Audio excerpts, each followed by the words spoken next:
এই জন্য মনে রাখবেন, আমল কম করেন, শুদ্ধভাবে করেন, অশুদ্ধ বেশি করেন না।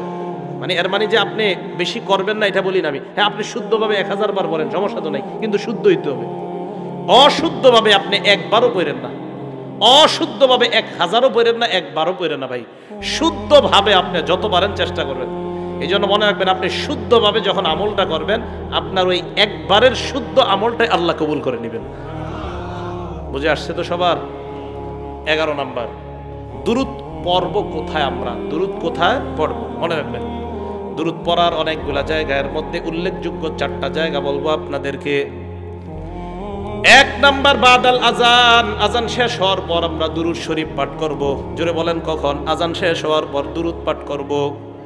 মুসলিম শরীফের হাদিসের বর্ণনা 735 নাম্বার হাদিসে আল্লাহ নবী বলেন, ইযা সামি'তুমুল মুআজ্জিনা, যখন তোমরা মুয়াজ্জিন সাহেবের আজান শুনবা, ফাকুলু মিসলামা ইয়াকুলুল মুআজ্জিন, তখন মুয়াজ্জিন সাহেব যা বলবে তোমরাও তা বলবা। যা বলবে তা বলবা, বুঝেননি? আলাস সালাহ বললে লা হাওলা ওয়ালা কুওয়াতা ইল্লা বিল্লাহ, হাইয়া আলাল ফালাহ বললে লা হাওলা ওয়ালা কুওয়াতা ইল্লা বিল্লাহ। নবীজি বলেন, মুয়াজ্জিনের আজান শেষ হওয়ার পর সুম্মা সাল্লু আলাইয়া, এরপর আমার উপর দুরূদ শরীফ পড়বা। ফাইন্নাহু মান সাল্লা আলাইয়া ওয়াহিদা, আমার উপর একবার কেউ যদি দুরূদ পড়ে, সাল্লাল্লাহু আলাইহি আশারা, ওই মুহূর্তে আল্লাহ তার উপর 10টা রহমত নাজিল করে দেয়।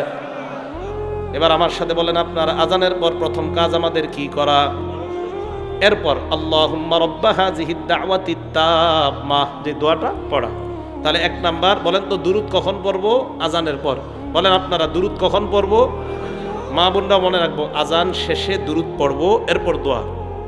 2 নাম্বার, জুমার নামাজের দিন, আজকে কি বার ছিল? শুক্রবার। এই জুমার দিন বেশি বেশি দুরূদ পড়া। নাসাই শরীফের হাদিস 1374 নাম্বার হাদিস, ক্বালা রাসূলুল্লাহ সাল্লাল্লাহু আলাইহি ওয়াসাল্লাম, আল্লাহ নবী বলেন, ইন্না মিন আফযলি আইয়ামিকুম ইয়াউমাল জুমআ। মানুষ যারা আছি আমরা, আমাদের জন্য নবী রহমত। এই যে আমি, আপনি, আমরা, আমাদেরকে আল্লাহ নবী ভাই বলছে। ভাই কি বলছে? আমাদেরকে নবীজি ভাই বলছে। কত দয়া, কত মায়া আমাদের উপর।